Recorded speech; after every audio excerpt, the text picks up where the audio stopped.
कैसे हैं आप? खैरियत से हैं? उम्मीद करता हूँ सब ठीक-ठाक हैं।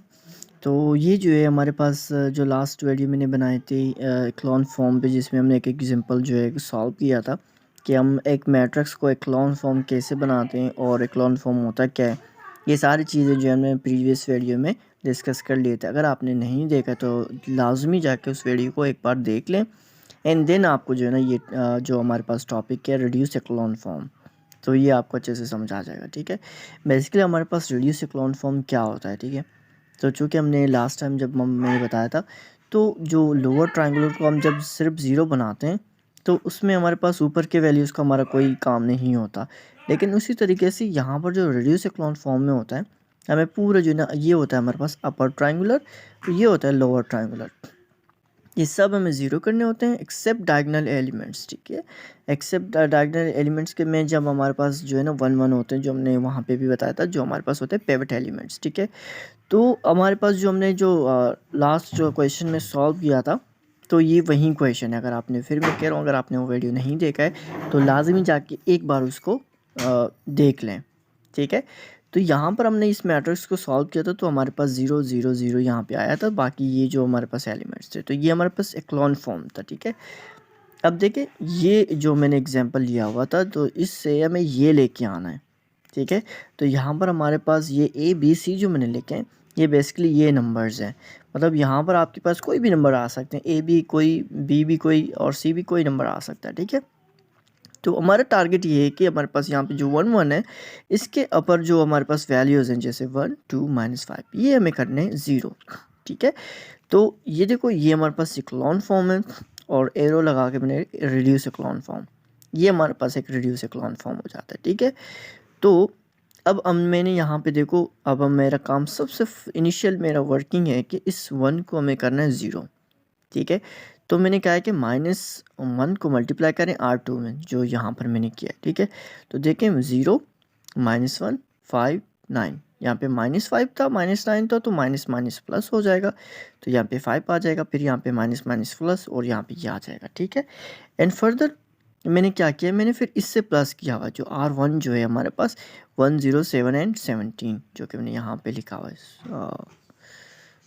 तो यहाँ पर अगर आप देखें तो यहाँ पे हमारे पास इस वन को ज़ीरो करना था। ठीक है, तो मैंने इस पूरे रो में मैंने -1 को मल्टीप्लाई कर दिया। ठीक है, तो उससे हमारे पास जो आएगा, तो हमारे पास ये देखो 0 -1 5 9 minus minus plus, then minus minus plus, तो इस वजह से यहाँ पे ये आ गए।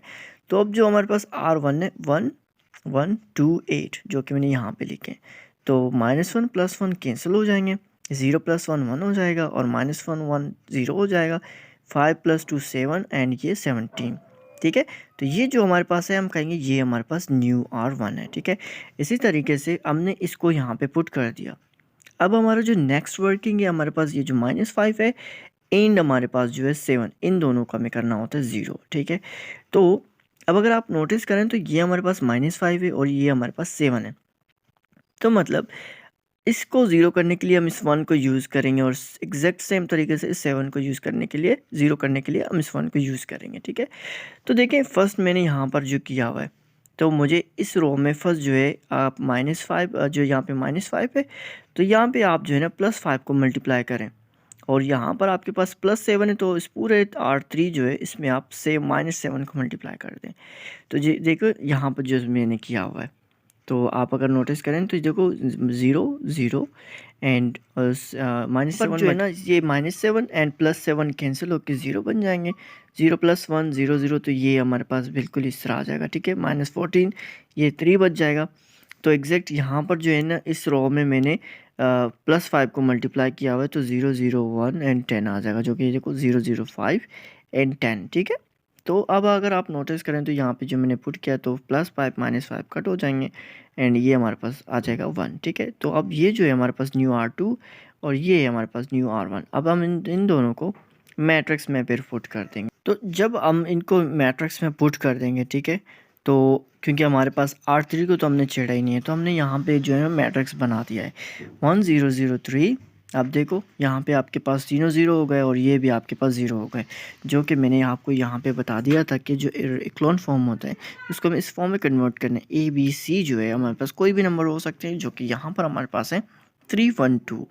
ठीक है, तो ये हमारे पास है एक रिड्यूस्ड एक्लोन फॉर्म। ठीक है, तो ये हमने देखो यहाँ पे लोअर ट्रायंगुलर 0, अपर ट्रायंगुलर 0 और हमारे पास डायगोनल में 1 1 एंड ये हमारे पास 1 3 1। अब देखो ज़रूरी नहीं है कि आपके पास ये नंबर भी कभी कभी हों, क्योंकि अगर आपके पास स्क्वायर मैट्रिक्स जब होता है तो आपके पास ये नंबर नहीं होते हैं, क्योंकि ये हमारे पास एक रेक्टेंगुलर शेप में किस चीज़ के आपके 3 रोज़ हैं एंड 4 कॉलम्स हैं। ठीक है, तो ओपली आपको ये चीज़ समझ आ गई होगी। अगर आपको नहीं आया, आपका क्वेश्चन है या आप चाहते हैं कोई दूसरा मैं इसी पे कोई वीडियो बनाऊँ स्टार्टिंग से एंड तक, तो आप लाजमी कमेंट करें और मुझे बताएं।